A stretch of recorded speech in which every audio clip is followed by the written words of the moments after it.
İndi gəlin dizayn sistemindən danışaq biraz. Dizayn sistemi nədir? Komponenti, variantı, avtolayout'u danışdıq. İndi stillərə keçək, rəng stillərinə, şrift stillərinə. Məsəl üçün bizim işimizdə, səhifəmizdə məsəl üçün 2-3 dənə müxtəlif rəng var. Əsas rəng var, bizim main, sonra secondary rəngimiz var, ikinci dərəcəli rəngimiz. Məsələn, bunu da gətirək, belə bir rəng seçək. İndi biz bunları stil eləyək ki, daxilində, məsələn, işin daxilində bir-bir rəngləri pipetka ilə, airdropla götürmək əvəzinə bundan stildən seçək. Məsələn, tutalım ki, bu bizim əsas rəngimizdir. Bu bizim butonlarımızda istifadə olunacaq. Məsələn, call to action butonlarımızda. Sağ tərəfdə fill var rəng bölməsində. Bunun üzərinə klikləyirik. Baxın, yuxarıda plus işarəsi var və deyir ki, new style və ya variable yarat. Klikləyirik ona. Məsələn, burada rəngdir. Rəngi stili seçirik soldan. Deyir ki, add. Məsələn üçün, main yaza bilərsən, qırmızı yaza bilərsən, main yazdıq. Məsələn üçün, əsas rəng. Deyir, bu nə üçündür? Məsələn üçün, yazırıq. Məsələn üçün, call to action butonları üçün. Və create style yaradırıq. Bu bizim artıq daxilinə düşdü. Baxın, kənara klikləyəndə color style'da main var. Və indi ikinci secondary'ni seçirik, klikləyirik. Yenə plus işarəsinə basırıq, style'ı seçdik. Nə yazırıq? Secondary yazdıq. Bu nə üçündür? Məsəl üçün, bunu inputlarda, məsələn, aşağıda footer'da istifadə edə bilərik və yaxud 2 dənə butonumuz varsa, birinin strokunu bu formada eləyə bilərik. Məsəl üçün, burada yaza bilərik. Məsələn, input. Məsəl üçün, input qeyd elədik. Burada bu secondary'ni müxtəlif yerlərdə istifadə edə bilərsiniz. Açıqlama description olaraq yazırsınız. Kliklədiniz. Bu oldu bizim rəng stillərimiz. İndi mən məsəl üçün klikləyirəm bura, bu butonun rəngini dəyişmək istəyirəm və burada 4 dənə nöqtə var, dairə var.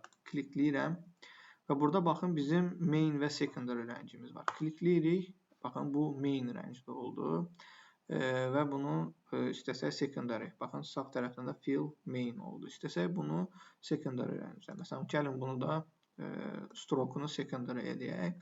Məsələn, bunun stroku qara rəngdədir. Bunun stroku qara rəngdədir. 4 bucaqlıya klikləyək. 4 dənə dairəyə klikləyək. Buradan secondary seçək. Bunun da stroku secondary rəngdə olacaq. Daxilindəki yaz da məsəl üçün dəyişək olsun. Ağ və ya qara. Bunu qara elədik. İndi biz şriftimizi təyin edə bilərik. Məsələn, 4 dənə, 5 dənə başlıq, alt başlıq, məsələn, about hissəsi üçün, footer üçün və yaxud üstdəki naviqasiya yazılarımız, keçidlərimiz üçün stillər yarada bilərik. Məsələn, gəlin bir dənə stil yaradaq.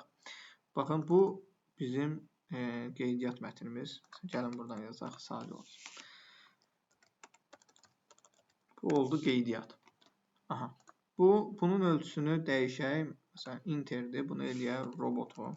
Məsələn üçün, elədik robotu. Qalınlığını eləyək, məsəl üçün, medium. Ölçüsünü eləyək, məsələn, 32. Okey. İndi gəlin klikləyək.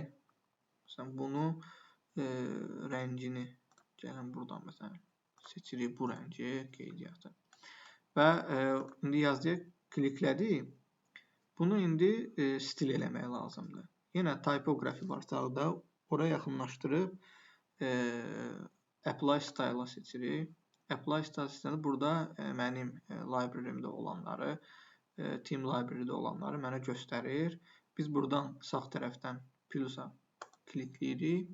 Məsələn, burada nə edirik? Bu teksti, adı nədir? Məsəl üçün, qoyaq qeydiyyat və yaxud, məsələn,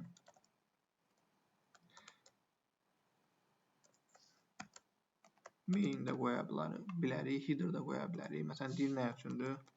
Butonlar üçündür. Məsələn, Call to action butonlar üçün create style elədik. İndi gəlin T-yə basıram. Burada main aktiv qalıb. Bunu deaktiv, detach eləyək. Əlaqəni kəsdik. Məsələn, buradan seçək, tutalım ki, Ruslan display.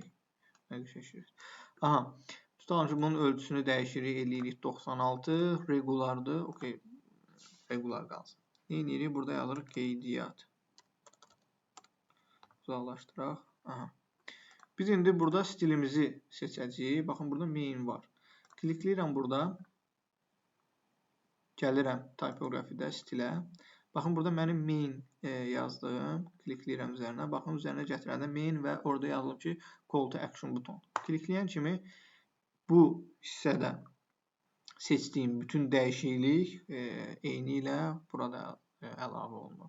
Yəni, sən stil yaradanda orada şrift ölçüsü, qalınlıq, şriftin növü nəyi seçirsənsə, eyni ilə burada təsir eləyir. Bu tip stillərlə biz işimizi daha da rahat eləyə bilərik. Daha da rahat hazırlaya bilərik.